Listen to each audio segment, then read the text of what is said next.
eu jamais, nas minhas análises de prognósticos aí do futuro Papa, falei que a Igreja tende a eleger um conservador. Jamais falei isso. O que eu sempre disse e repito é que o atual colégio eleitoral de 135 cardeais, 80% nomeados por Francisco, não significa que todos pensem como Francisco. Por quê? Porque o Francisco é como Lula. Ele leva em conta o consenso dos bispos locais. Então, ele jamais nomearia um bispo muito avançado para um país cujos bispos são de moderados a conservadores. Por isso que nem todos seguem a linha dele. Agora, qual é a minha previsão? A previsão é que nesse conclave, primeiro, será um conclave um pouco mais longo. Um pouco mais longo, o que significa isso? 4 ou 5 dias. Para os tempos atuais, isso é muito longo. Para vocês terem uma ideia, o mais longo da história foi no século XIII, para eleger o Gregório X. Durou 33 meses, quase 4 anos, quase 3 anos, né? E ele só terminou porque a população de Viterbo, onde se realizou o conclave, destelhou o Palácio Episcopal, onde se reuniu os cardeais no início do inverno, e restringiu a entrada de alimentos.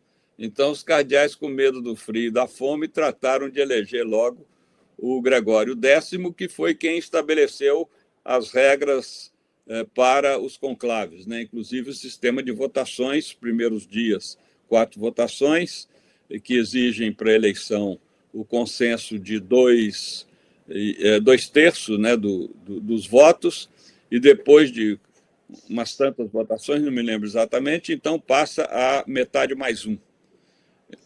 Eu acho que vai ser conflitivo o conclave pela seguinte razão. Primeiro, essa que a Tabata chamou a atenção. Essa safra de cardeais, como também de bispos e padres hoje, é predominantemente dos períodos de João Paulo II e Bento XVI. O Francisco ele governou a Igreja com muita resistência entre padres e bispos, muita, a ponto, né, de um cardeal dos Estados Unidos chamá-lo de comunista. Mas teremos, como me confidenciou um cardeal que participou de 2 conclaves, de novo, os cardeais dos Estados Unidos quererem emplacar um dos seus pares, porque são os mais ricos e são os mais arrogantes, por isso mesmo também os mais rejeitados. Então, essa possibilidade eu descarto, de termos um cardeal nascido nos Estados Unidos. E depois os cardeais lá encobriram os casos de pedofilia, corrupção, enfim. A Igreja Católica nos Estados Unidos é um escândalo do ponto de vista da hierarquia, né? O apoio a guerras, apoio ao Trump, enfim, um horror.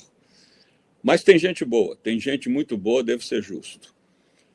Segundo, eu vejo que não haverá muita chance dos africanos. Os africanos reivindicam o direito ao papado por 2 razões. Primeiro, que é o continente onde o catolicismo mais se expande nos últimos tempos. E segundo, porque desde o século V não há um papa africano. Houve 3 antes do século V. O último, no século V, foi o Papa Gelásio. Depois, nenhum africano.